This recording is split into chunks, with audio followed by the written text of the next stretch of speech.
World War I has never looked so good. That didn't come out right. Also, Dolittle did very little for anybody. And finally, Kristen Stewart fights Squidward's family. That and more on today's episode of The Reel Review, so stay tuned. Welcome to The Reel Review.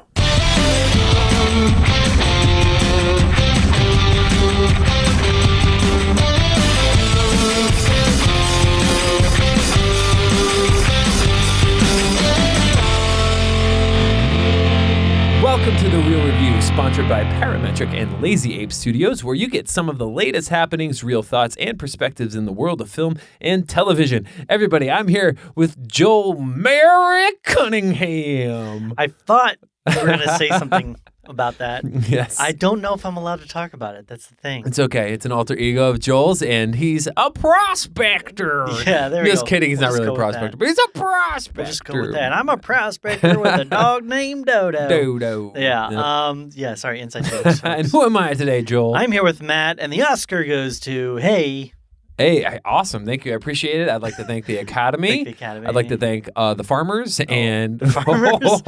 and all the cows. Anyways. There you go. I like it. It's good.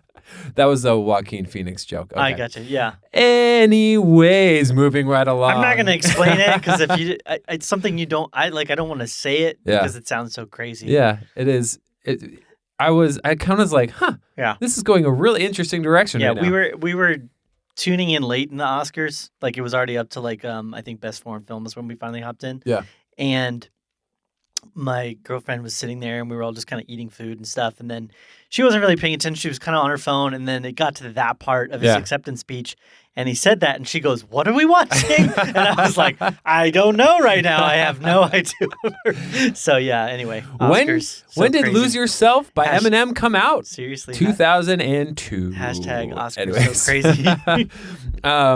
Anyways, so if you're tuning in, let me just say hi. My name is Matt. That's Joel talking on the other end. Yo. And this is The Reel Review. So we love movies. We are on the journey of figuring out, how film is made, how it makes us feel, and how it's all put together, and just that kind of awesomeness. And this show is basically our love for that, but also to bring you two sides of how we review films. And how I review films is tend to be more like emotional, fan base, like did it make me feel something? I can usually overlook minor things, plot holes, and even aesthetic and detail stuff as it comes to like cinematography even, if in favor of, did it make me feel something?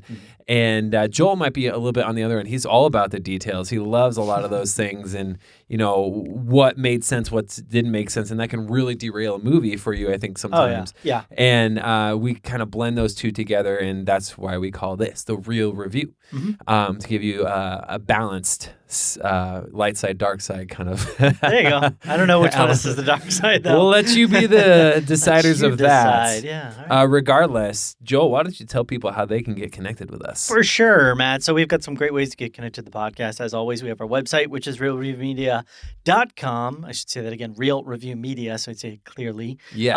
Additionally, we have Facebook, facebook.com/Reel Review Media, where we're posting news, info, things that are happening, latest trailers that are dropping and stuff. And then additionally, we have Instagram and Twitter, which are both at Reel Review Media. Last but not least, we'd love to hear your thoughts and perspectives on the podcast and movies and stuff that we talk about. Send us an email, reelreviewmedia@gmail.com, spelled REEL. There it is. Totally. Thank you so much for giving the sweet breakdown on the connection power. Welcome, Matthew. Yes. Anyways, so let's get right into it. We got three things we want to talk about. I know Joel got a chance to see an incredibly amazing movie starring Robert Downey Jr. in one way or another. And we both got to see the movie we're going to start off with is something we both got to see. Yeah. See, these are, I would say, except for your release, well, even your, they're a little out. Like they've been out for a while. Yeah, they've been out for a little while, but but we're gonna get to them now because we're catching up. We're catching up a little bit. Last couple episodes were specific to 2019. Yep. And worst and best. And these are the ones we wanted to talk about. That we've seen.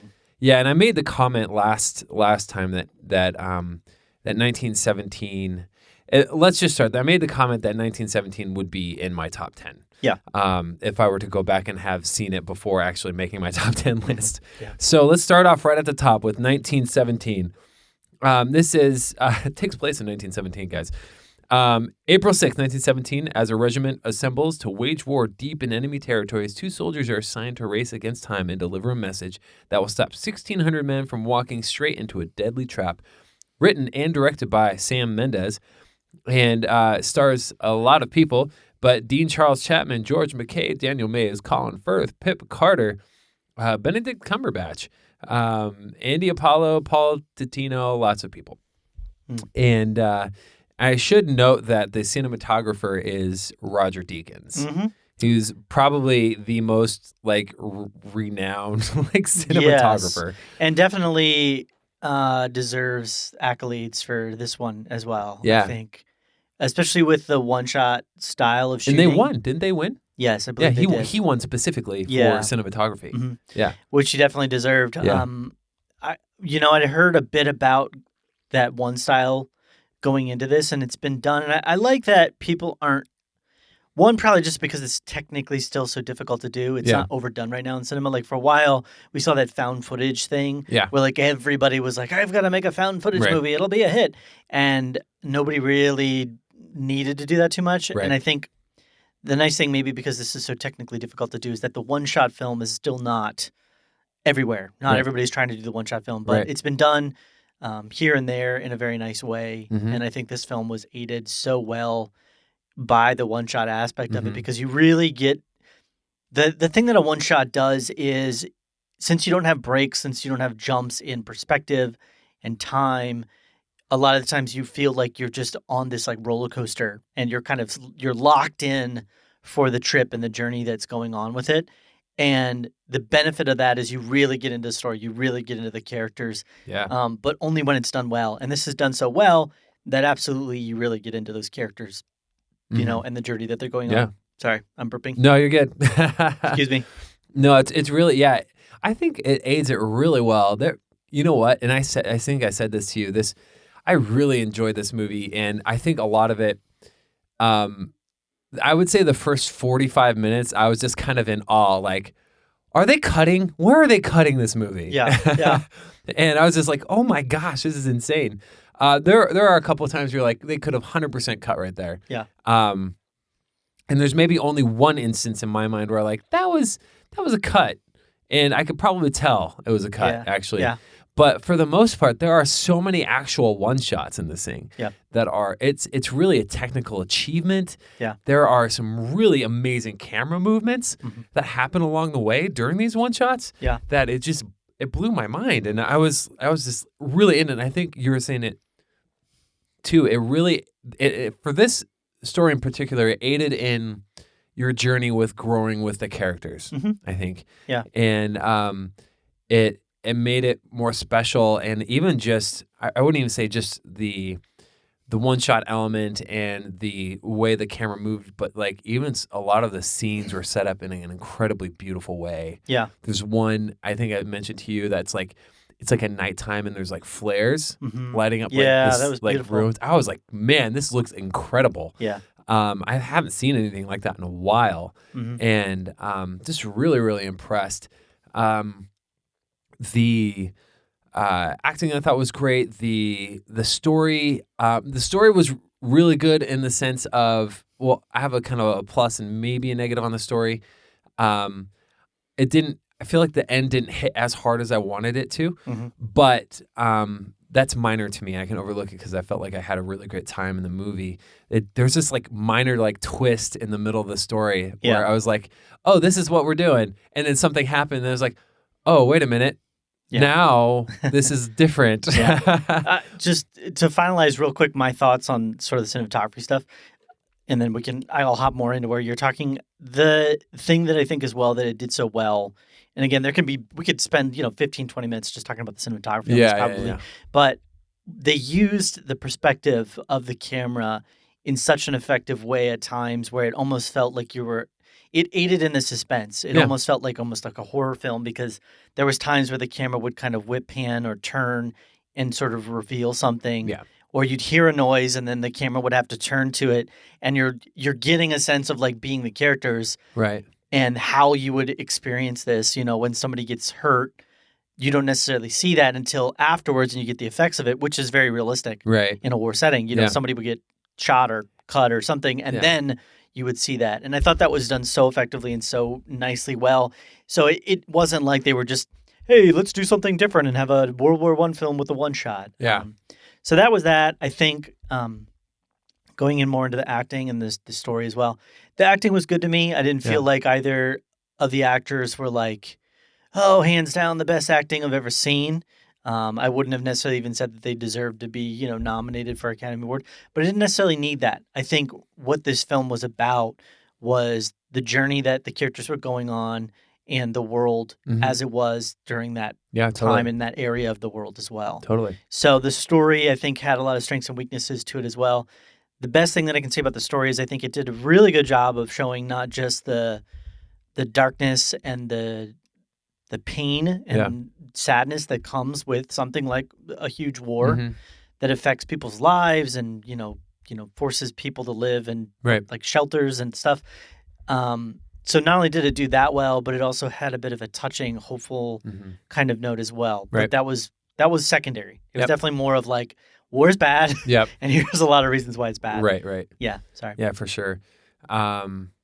Yeah, and it was interesting too, and I actually should have researched this, but if you actually stay for the credits, like even post or before the credits, it's I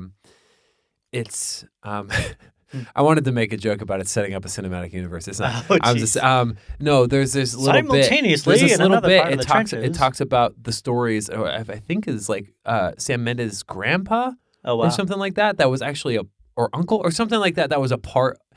Sam Mendes has family lineage that was from this war in particular. Oh, wow. And maybe even, I'm not sure if it was from this event or not. Yeah. But I was like, oh, that makes it like really personal. I think that maybe that added to the heft of how at least Sam Mendes made the movie. Yeah. And definitely appreciate that too. So it's really cool. I think hands down, this is going to go down, as one of the best World War I movies for sure, if not one of the best war movies. Yeah. It's just, there's so many things about it that are good. Like I said, you kind of feel like you're on a roller coaster the whole time. It feels like there's a constant tightening, and you've got a couple moments of reprieve. But even during those, you're like, at any moment, something bad could happen. And I like that, we see they tend to, and I understand why, because you have to make it interesting and have a good spectacle, but they tend to Hollywoodize deaths. Yeah. Somebody gets shot and they're just like, oh, or something happens. This feels very real. Yeah. When somebody gets hurt or shot or stabbed or whatever Reminded it is. me of Saving Private Ryan. Yeah. Yeah. It's like that seems like how something like that would go. Yeah. Even the way they were shooting and how their accuracy was impacted so significantly by the fact that they're running. Right. You can, and they've talked about that, and you can have somebody that's like 5 feet in front of you, but if they're dodging and they're moving, it's going to be a really hard target to hit. Right. Yeah. For and sure. they make it very realistic in that way. And there's some moments, man, when there's some people getting into fights and stuff, and you're just like, oh, like what's gonna happen? Oh, what's gonna, there's some real tension there at times. It was good. Edge of your seat kind of stuff. And I think, and this is probably the last thing I'll say, but unless you got more to say, I was definitely the whole way through, knowing it was a one shot, I'm like looking for cuts. Yeah.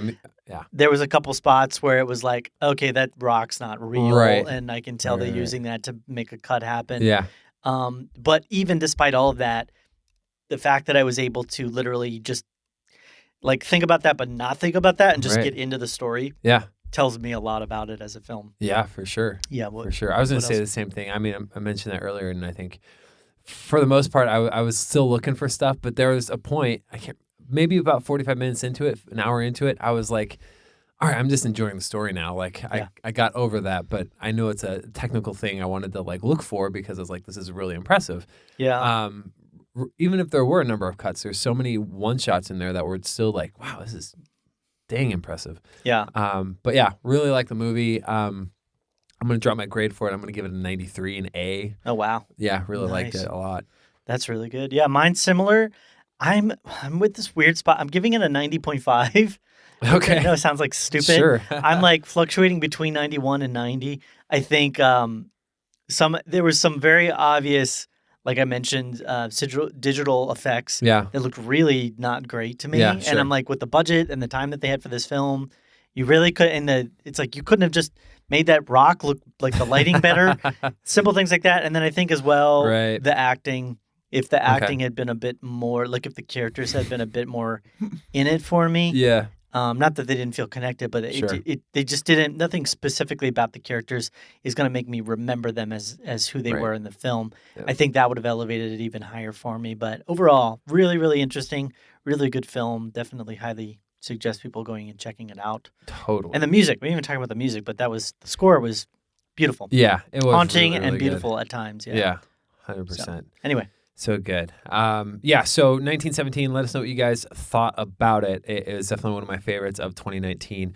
This next film, Joel's going to intro here, but he's so excited to talk about it, and I want to make sure and give him the platform to do so. Let me tell you about it, Matt. We're talking about a film called Dolittle. Dolittle. A physician who can talk to animals embarks on an adventure to find a legendary island with a young apprentice and a crew of strange pets. Directed and written by Stephen Gachan. There's a number of other screenwriters that I'm not going to necessarily go into detail of talking about, but stars Robert Downey Jr.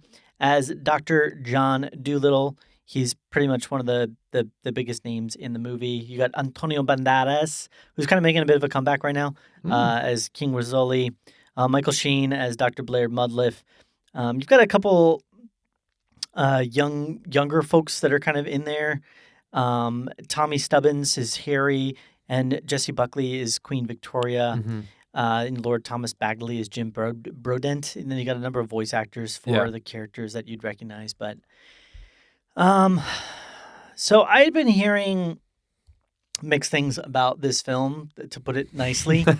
And you know me, I'm kind of like, I seem to always be the guy that ends up seeing the really bad comedy films. But darn it, this is how I was in my head. Darn it, I am a fan of Dolittle. I liked both iterations, the original and the more recent Ed and Murphy ones. I'm hardcore Dolittle fan. Who doesn't want to talk to animals, right? I'm going to go see this film, and I like Robert Downey Jr. He's great. He left Iron Man. Like, this is his move, first big move after the Marvel stuff. He had to have picked this one wisely and done his homework on the character. And I get in there, and I have no idea what's going on. That was, like, literally my experience with this film. First of all, pacing. There's a thing in film, and I think the editors, I don't know, I'm not a professional. I'm a professional editor, but I've never done like film editing to this magnitude. But even I, with my knowledge of editing, know that there is a thing called pacing, and it doesn't change just because your target audience is probably like 5 or 6. You have to give things a certain amount of time in order to feel like you connect with them and you understand where they're going. Otherwise, everything just feels completely shotgun and sporadic. This film was so fast-paced. Like, literally, people's lines of dialogue were like almost every single shot was being cut off.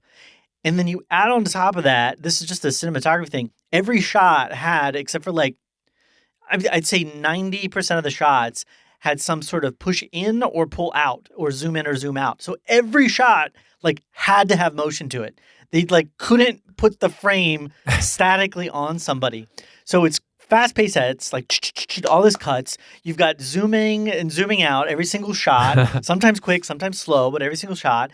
Then you add on to this script, which makes no sense. Like things are happening on the film, and you're watching this, and you're going, how, why, who, heh? This stuff just like happens, and it's one of those films where it feels like they talk about don't write and then type films, where it feels like and then. And then he jumped on the ostrich and wrote it. And then the ostrich jumped over this thing and said this funny line. And then he jumped off the ostrich. And it feels like that's constantly what's going on with the film. Mixed with that, I'm sorry, the little kids that were in this were not very good. No, I mean, there was something about them where it literally felt like they were taking the practice shots where they're like, all right, give me like 50% of how you would normally act this. Even Robert Downey in a lot of ways felt very muted. Everybody in this film felt super muted. It's like they took all the practice shots and decided we're going to use those as the actual takes. Oh, man. Instead of like rolling on all right, now go to 100% of where your character needs to be and then roll those. Also, John Dolittle, they added this like whole subplot thing of like, heartbreak and loss. And it really does nothing the entire film except tie into Like the end. the very beginning it sets up like why he's a recluse, Yeah. which makes sense and Yeah. it's fine, but it feels very manipulative because you literally get like 5 minutes. You get a narration explaining why he's upset and his wife, and you never even really meet his wife, so you never get a chance to see him happy. Yeah. They just go straight to like he's happy and now he's sad. And Okay. you can use 5 minutes effectively. I mean, just look at Up Yeah. and the effectiveness at what they did. They didn't do that with this. They were just like, you loved her a lot, and then she died looking for this island. Sorry, spoilers. Spoiler alert. Yeah, But nobody cares. Yeah, so then you get into the film, and it starts off with this kid. And I'm not gonna like explain every single nuance of the film, but I'm just gonna give you a taste here of what's going on. So this kid is out hunting with his family because this is set in the past, and they have to hunt for food, and it makes sense. And he's refusing to shoot these ducks, even though literally it's what they do and what they eat is the meat. But for some reason, he's just refusing to shoot the animals for some reason. And so his dad is forcing him to shoot. So he ends up accidentally shooting a squirrel. Yeah. He doesn't kill the squirrel, but he injures it. So, of course, he's got to run the squirrel over to Dolittle instead of doing the due diligence of killing it off while it's suffering. So from then on, he goes over to Dolittle, and kind of like hijinks ensue is kind of like the idea I think they were going for. But everything immediately just falls apart from there. Robert Downey Jr.'s character has this, for some reason, I cannot understand for the life of me why they did this. They gave him like an accent, and it's kind of a mixture of like South African meets like Indian, like Asian Indian type. Huh. So he kind of talks like these very strange, like talks that way. And you're like, what are you going for? Right. You're not, he lives in England. As far as I know, he's from England, but he has like a weird accent. All of the humor is like the lowest common denominator humor. So it's like, he's like, Yeah. punching people in private parts and, fart jokes and Jeez, that's lowest common. common denominator kids type stuff. jokes. Things don't make any sense. Everything is super predictable. 15% on Rotten Tomatoes. Oh, it deserves it. I mean, some people are rating it high. 76 I think the rated. person that would watch this film that would enjoy it would be like a 5 or 6 or 7 year old. Probably. I started enjoying the film. I'm not gonna lie. It started to get to that so bad it's good level for me. Oh, yeah. So it got to the point, and I was actually explaining this film to somebody, and Yeah. I started cracking up laughing Yeah.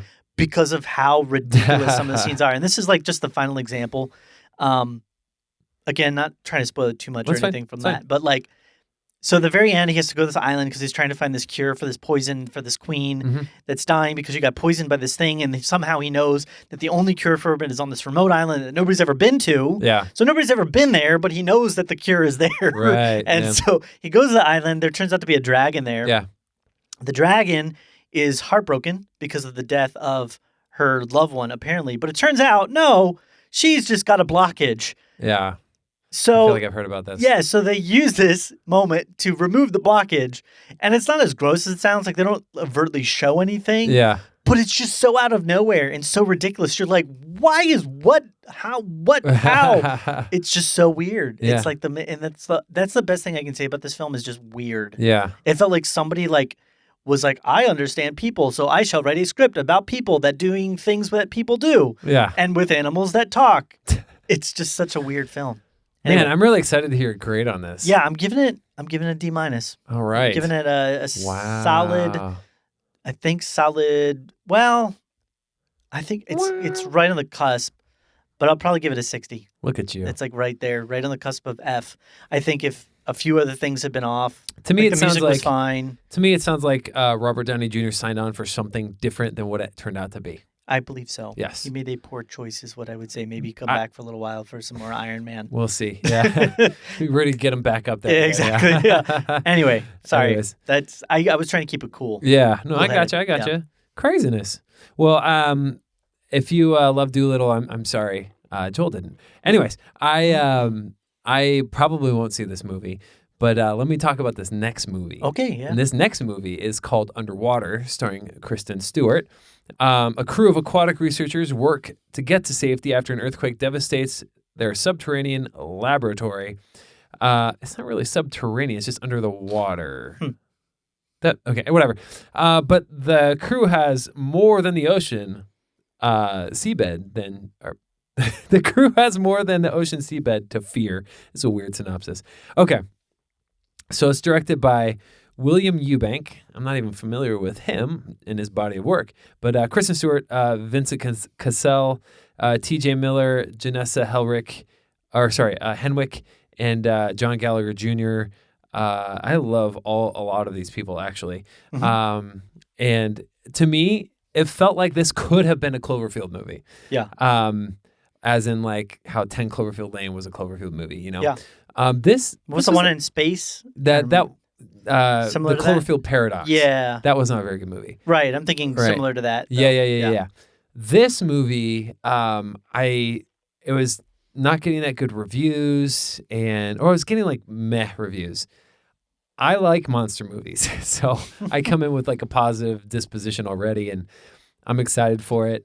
And it actually ended up being a pretty good movie, like in terms of like having really tense moments. I saw it with a friend of mine. He's jumping. He's a very jumpy guy, but he's jumping every 3 seconds and then like super vocal about it. And then I thought all the acting was good. I liked the story. It was succinct. It wasn't overly long, and it was really well done for what it was. And it's not like an all-time great movie or anything, but I go to have fun and be like tense and scared sometimes at the theaters.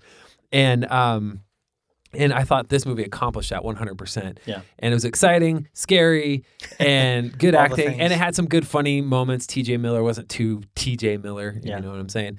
And I was very just pleasantly surprised because I was kind of I was going in positively, but I was very cautious, let's say that, because I was thinking it's not getting that great reviews. And then it turns out I enjoyed myself quite a bit in the movie. And I will say that on the negative side, it has maybe the feeling of being too generic at times, but like that, I wouldn't say that's maybe even a bad thing. I mean, what works, you know? And that's why cliches are cliches, because a lot of times they work a lot of times, you know? Yeah. But I really enjoyed it. It was a pretty fast-paced, good time. I would say they needed some more character development, if I were to point out another negative. Mm-hmm. You don't really get to know them a little bit, but not a lot. But pretty much it was like Alien. It's like Alien underwater, basically. Yeah. Something's stalking them and something's killing them one by one. And you're like, what is this? And it was pretty cool. Enjoyed it a lot. There's some cool visuals that happen in it as well. And I'm glad it's the best January release that I've seen. Yeah. And I've only seen like 2 January release movies, but yeah. Do you think this was a better, just kind of horror suspense? Yeah. More suspense or more horror, kind of both? Thriller suspense. Thriller suspense. I wouldn't say full on horror. Okay. Well, I don't know. Could be. It could be like, I would say it's definitely a genre movie. So I think it's I'd say horror. Gotcha. Suspense. Yeah. It's good though. I enjoyed it a lot. It felt like Cloverfield mainly because of like the alien element, and then also T.J. Miller and John Gallagher Jr. were both in Cloverfield movies. Gotcha. Yeah. So I was like, is this some kind of reunion? Like I thought they were gonna do a twist at the end, but no. Yeah. Did you see Life? Do you remember that one? Yeah, I like Life. Was it like that sort of as well, or is it? A little Life bit. Was very horrific to me. That was like very much a horror movie. No, this is not as like visually horrific as Life was. Okay. This was, I'd say, closer to like what we got in. What's a good example? It's less visually horrific, and there's more like well-earned good jump scares, I think. Gotcha. And like Life had a lot of like visual like ugh. Like this one's right. That's what's straight horror to me in a lot of ways. For sure. Yeah. But yeah, liked it a lot. I'm gonna give it a B. I'm gonna give it 84. That's great. Yeah, I enjoyed it. Wow. Good stuff, man. That is good. Yeah. I probably won't see it anytime soon, but if it comes to one of the streaming platforms, I'm not a big jump scare guy. As you know. Yeah, I know. It was good though. I mean, I enjoyed it, but I'm glad. I'm glad you liked it. Anyways, so that's gonna wrap it up for the movies we're gonna talk about today. If you got a chance to see any of those movies, you have your own thoughts, email us. Again, there's a number of different ways you can connect with us. We have reelreviewmedia.com. You can connect to all of our socials from there. Then we have, which is Instagram, Facebook, Twitter, @reelreviewmedia. And then also send us an email at reelreviewmedia@gmail.com. Yeah. And let us know what you thought about those movies. See if you have other thoughts or what your favorite films of 2019 were, or even worst films of 2019 were. And other than that, Joel, what else do you have to say or add? Well, I will just say this weekend I'm going to go see a little blue man run really fast. Smurfs. No, just kidding. That's Smurfs. Yes. Sonic the Hedgehog. Sonic the Hedgehog. Cool. One of my favorite video games as a child. Yeah, so. Sega Genesis. It was really like the only game series I had on that. That and like Mortal Kombat, I think. Yeah. Anyways. Yeah. I'm just going to say this. Sometimes you see things and you're like, they're obviously just trying to cash in on, but I love Sonic too much. Yeah. They got me. They got me. Even if it had still had the weird looking blue one, I probably still would have seen it just because but I am teeth. I want to reward them in a certain sense for like listening to fans. Now, I'm not saying that fans were nice about it, but I think it was it was a good change. Let's just say that. Yeah. Nobody looks at the old one and goes, yeah, well, you were okay with that. That was good. It was like everybody likes the new one better. 95% of people were like, that's a scary looking thing. Yeah. Anyway, so 100%. There you go. Anything else? No, that's it. All right. Thanks for tuning in. It's been real. It's been real.